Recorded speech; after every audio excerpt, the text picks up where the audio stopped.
I've been getting a steady stream of emails and DMs and YouTube comments from people asking me to weigh in on a theory, or maybe we would call it a hypothesis that is starting to circulate. And the question is really simple.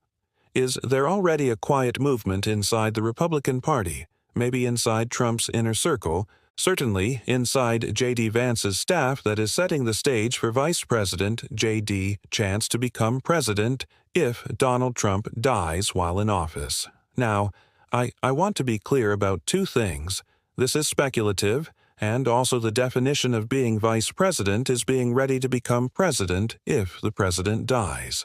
So, I know you might be saying, well, David, that's like the job of the vice president. What I mean is a little more about this. What I mean is, in the context of real questions about Donald Trump's health and also a movement within the Republican Party that does not see Trump as a good steward of the party, and this sort of techno-autocrat-technocrat, the sort of technocratic movement the Peter Thiel types behind JD Vance. Is there more of a proactive movement that is saying, JD, hold on here, we don't think Trump's going to make it. We're going to set you up to take the Republican Party in a different direction. The reason so many people are bringing it up is because of the dots that we've been connecting lately. Trump obviously is an older guy, but there's more to it. His health is a growing topic of conversation. He's obese. He eats a terrible diet. He doesn't exercise.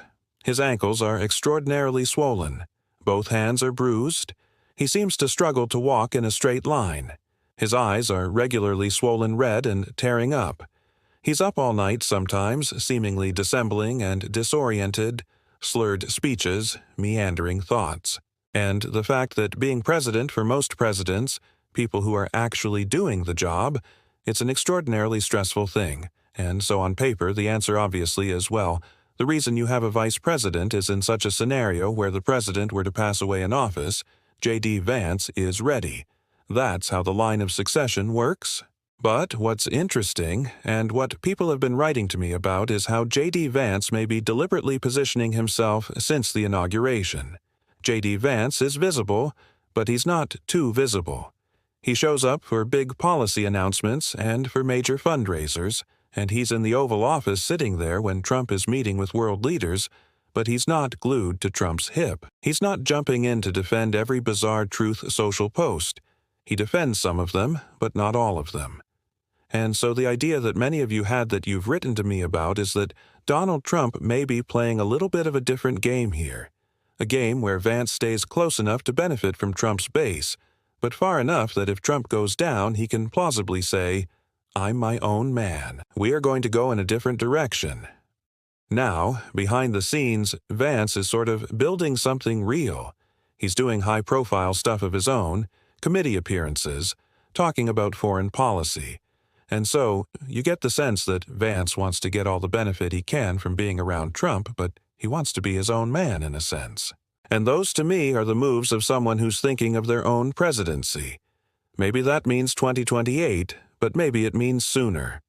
Now, we've seen versions of this before. When Woodrow Wilson suffered a massive stroke, his wife Edith was quietly running the show for a while, and cabinet members kind of tiptoed around the truth. When FDR died in 1945, Harry Truman was suddenly sworn in, and he inherited World War II. He inherited a lot of important elements at that point in time. When JFK was assassinated in 1963, LBJ was ready within hours to step in, and the idea was stability, reliable leadership in the middle of a national trauma. In all of these cases, there was contingency planning. Now, some of it was formal. Some of it was whispered. In modern politics, it doesn't have to be a secret plot. Sometimes, it's just people around the leader making sure there's a path forward, if the unthinkable should happen. So, could all of this be nothing? Of course, Trump might serve out his term. Hell, he's talking about maybe running again in 2028. Who knows? Maybe JD Vance kind of fades back into Ohio politics. But when viewers write in and ask me if the Republican Party is already looking beyond Trump, the signs are sort of there, and there seems to be at least plausibly a careful distancing happening with JD Vance, the brand separation. And if the moment comes, they're going to tell us it's a tragedy. They're going to tell us it's a shock. They're going to tell us it's a moment they never could have imagined. But if you've been paying attention, you will probably notice that Vance steps in and starts to go in a different direction that becomes his own Republican Party. Every indication is that people like Peter Thiel and others behind Vance have this in mind. And so is it conspiratorial thinking? No, it's not conspiratorial because that's what VPs do. They are there as a contingency plan if something should happen to the president. But is there something extra where they are really thinking about it in the context of Trump's age and health? There probably seems to be. I want to hear from you about it.